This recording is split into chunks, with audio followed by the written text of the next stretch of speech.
Life, liberty, and the pursuit of happiness. Clean water is not a right. That's terrible.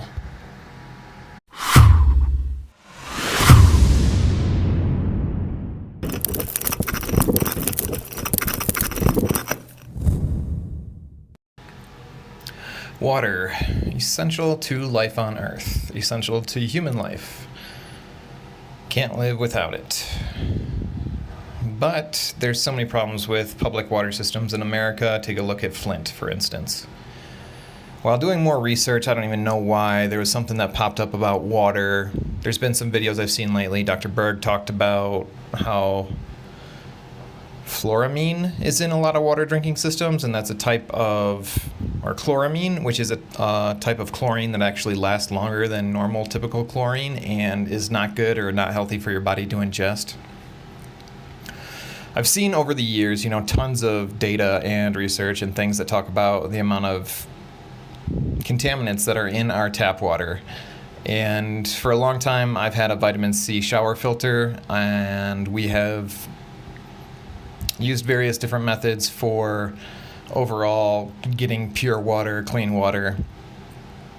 And for me, I really enjoy a spring water. And from what I've researched and understand, spring water is actually very healthy for you because it adds minerals. If you have a good source, if you remineralize your purified water, it's good for you. Other research I've done talks about how purified water is best for you, and that you should always be drinking purified water. In my experience, if I drink just purified water, it just goes right through me and it doesn't seem to hydrate me. And I've heard it compared to if you water a plant that has, if you just throw water that's completely pure on a plant, it's just going to pass right through the plant's soil and everything like that. Whereas if you put something with nourishing fertilizers or minerals, then it's going to be absorbed by the plant and it's going to absorb into the soil. But there's various reasons for drinking both of those waters. But getting back to water systems and water sources, a lot of our country, I believe it's more prominent out west, have parasites in them that's called Giardia. And Giardia can survive chlorine and things of that nature. And apparently some of the outdoor water sources as well. If you have skin contact, you could get Giardia that way. So it's funny because Dr. Bergman was talking about how he used to go camping in the 70s, and if you wanted to drink, you could just go over to the stream, grab a cup, and start drinking it. And that was like profound to me because in my lifetime, you could never do that. There was zero chance of you actually going to a water source and drinking it straight and being completely healthy afterwards. So I learned about EPA water testing. And, I've thought about this more because there's a guy sitting there at Costco as you leave, and he's like, what's in your water and is your water safe and stuff. And so the more research that I've done, I found, fluoride's not good for you. Fluoride was used by the Third Reich to suppress people and make them more docile. Crazy stuff, right? And I grew up in Grand Rapids, Michigan, which touted itself as the first in the world to put fluoride in its water for health benefits, and it's ridiculous. I've also heard comparisons like taking fluoride internally for teeth health or to prevent cavities is similar to drinking sunscreen in order to prevent sunburn, and I'm not a fan of either one of those items.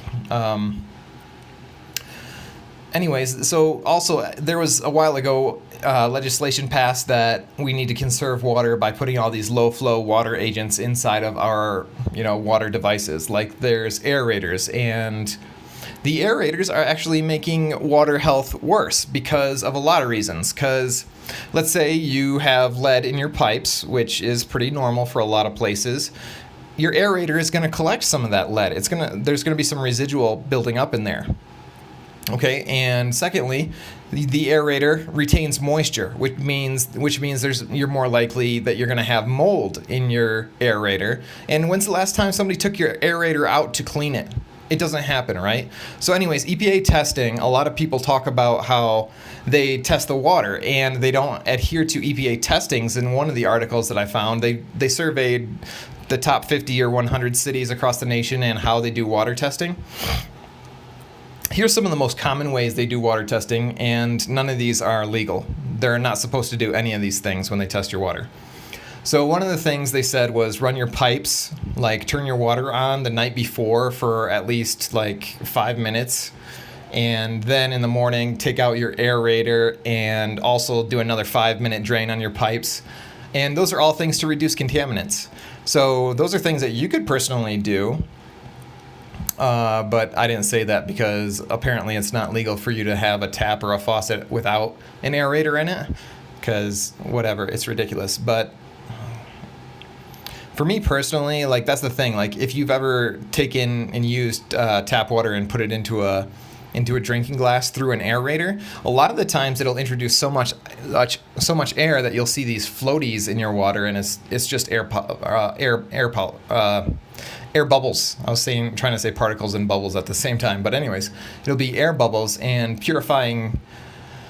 Anyways, I'm jumping a lot of thought trains here, but the air bubbles will make it appear cloudy, and it's actually just the air bubbles. And if you let it sit there, you'll notice that it'll clear itself up. But there still can be more contaminants due to those reasons that I've already suggested. In a lot of these water systems throughout the country, that's the only way they test, is doing those 3 different methods.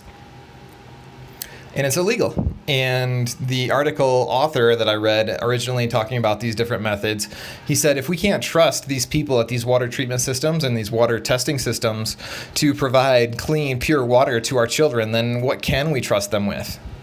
And that was a great question. I really could relate to that because I've got children of my own and I want them to be the healthiest them that they can be, and I don't want them to face a lot of the health challenges that I did throughout my life due to poor diet, processed foods, and parasites, among other things, right? So it just blows my mind that pure water's not a right whatsoever.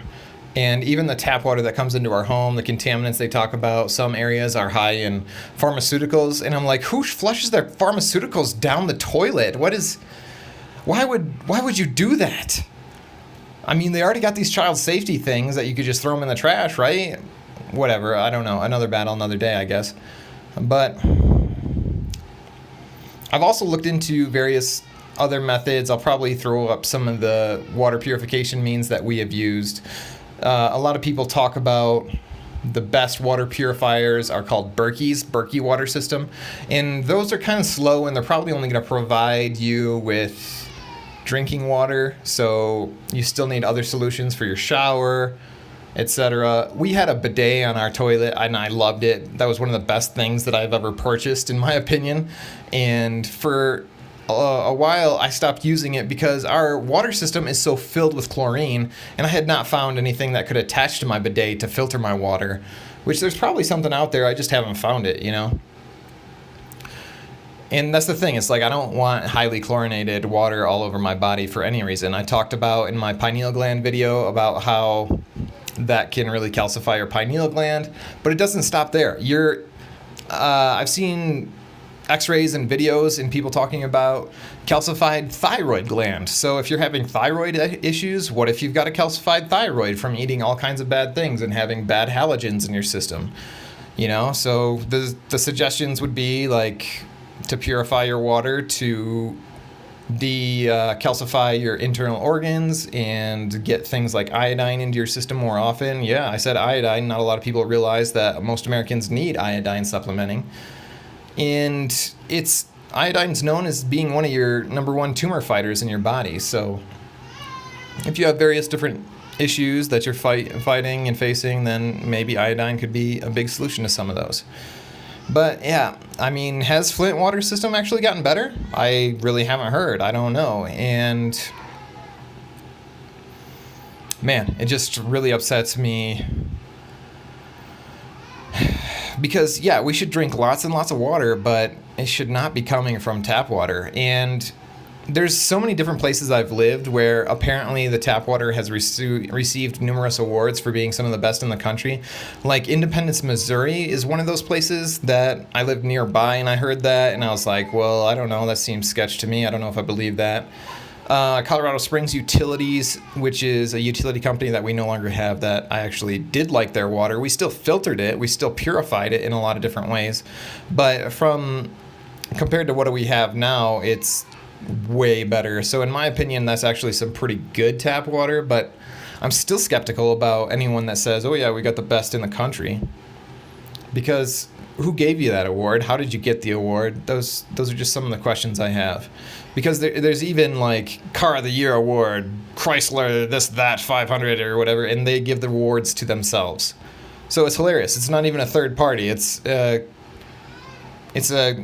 conglomerate or whatever you want to say. It's an owned system, part of the motor company, giving awards to their very own vehicles to up sales on vehicles that are most likely having sluggish sales. But anyway, that's again besides the point. Bottom line is, this was just talking about water. You should definitely purify your water and find a good drinking source and filter your shower water. So some of those methods, like I said, I'll put those in the description, and if you wanted to help support this channel, that would be great. I would really appreciate it. I mean, I know I support other channels, and people in turn will support my channel, and I just really appreciate you guys. Like, share, subscribe. I guess I'll call this rant over. Leave your comments. Thanks so much.